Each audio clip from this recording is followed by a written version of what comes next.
nasty at it. Why is it so much? Good thing we stopped. Rob would have drowned. What's up, everybody? Man, do I have a story for you guys today. I got the blackest coffee that I could possibly make, and it's a beautiful like 10 a.m. here on the Gulf Coast and in the little quaint place of Navy Point. So we've had the Baby Barge up and running like maybe 3 weeks, 2.5 if you like us. And we've had some serious adventures with it. We've been stuck under the bridge in the rain in the middle of the July summer. We've went out to rescue a old sailboat that had been struck by lightning. Man, that was an adventure. Blew out the whole bottom of the boat.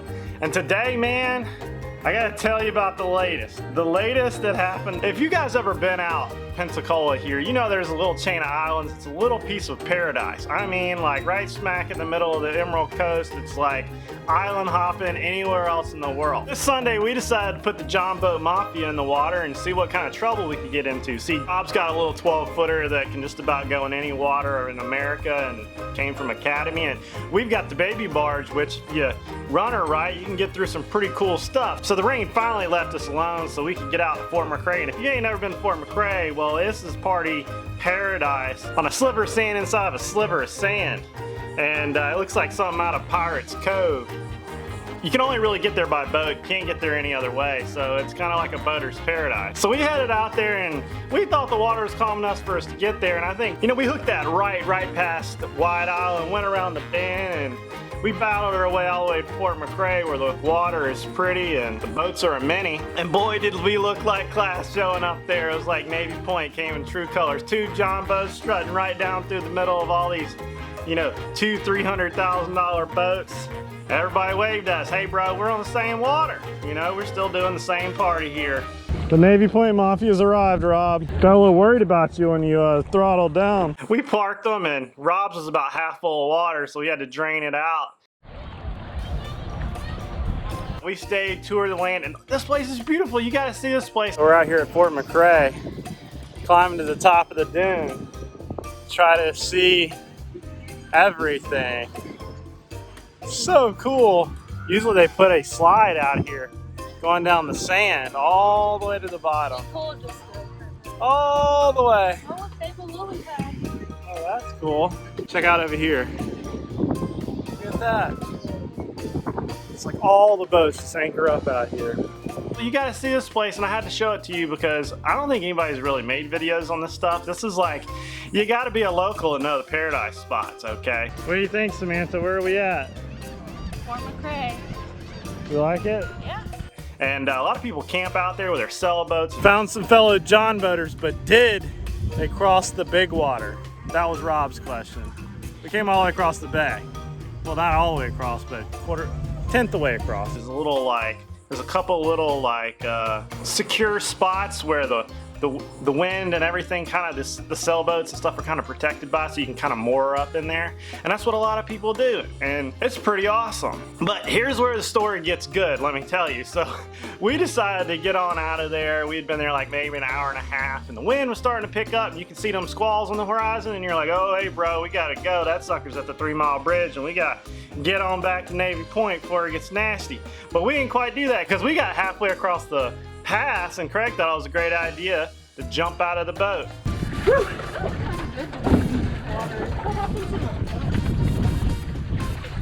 Any of y'all know the pass, you know that was a really dumb idea, but he's part fish, and that's why we call him the real Florida man.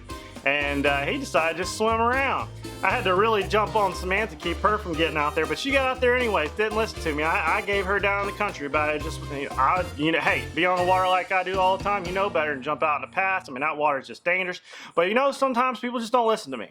Sometimes they just don't listen to me. But never the fact, we headed on out of there after a momentary pause, and Rob was doing some of the best John boating I've ever seen in my entire life. I mean,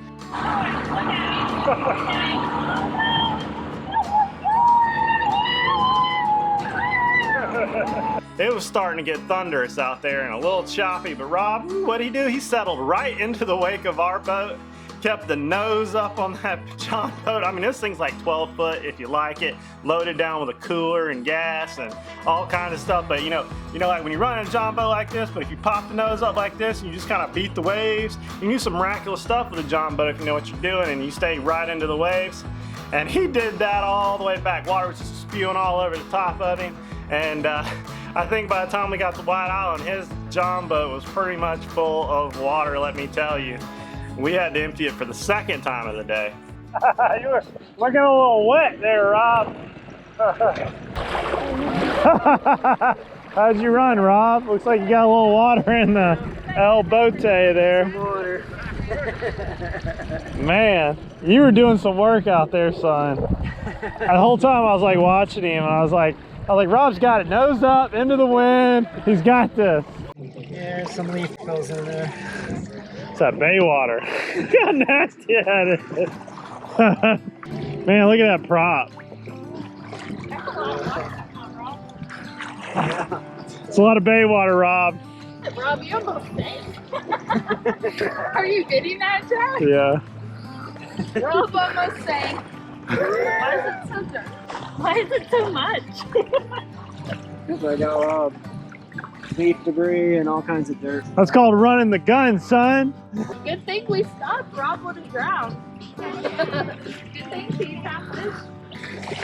Baby Barge handled like champ. Wasn't a drop of water, and I mean there was a little spray water in there, but it wasn't hardly a drop of water in there with all of our stuff. I mean this Baby Barge is pretty big. It's like 16 foot by like 70.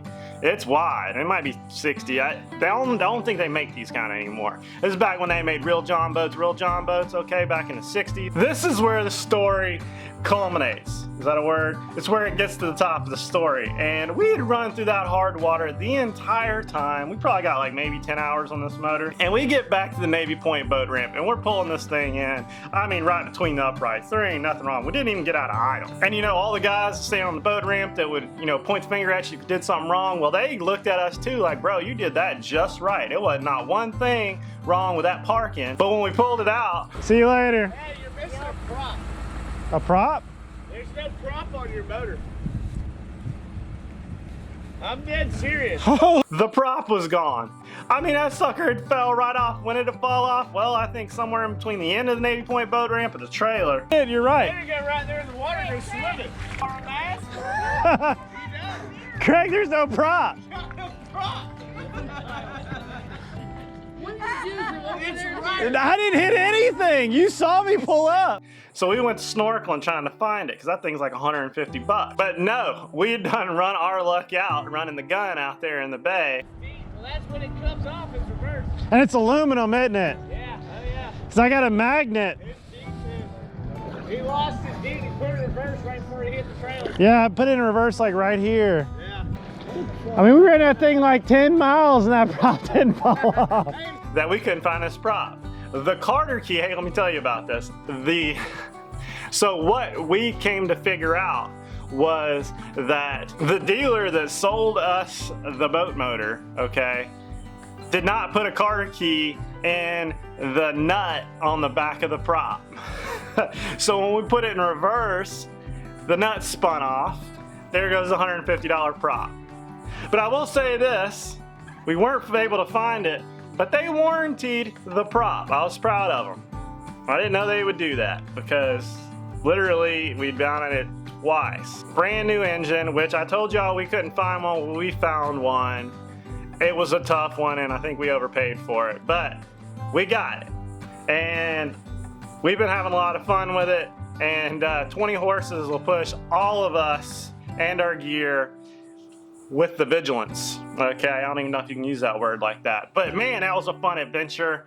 Comment down below with your favorite place on the Gulf Coast to go buy a boat that nobody knows, or not quite a secret, or, you know, something fun. You know, like Crab Island or Fort McRae or Pirates Cove or something like that. But I thought this was a fun adventure I'd let y'all come along with, and guess I'll see you guys next time. See you later.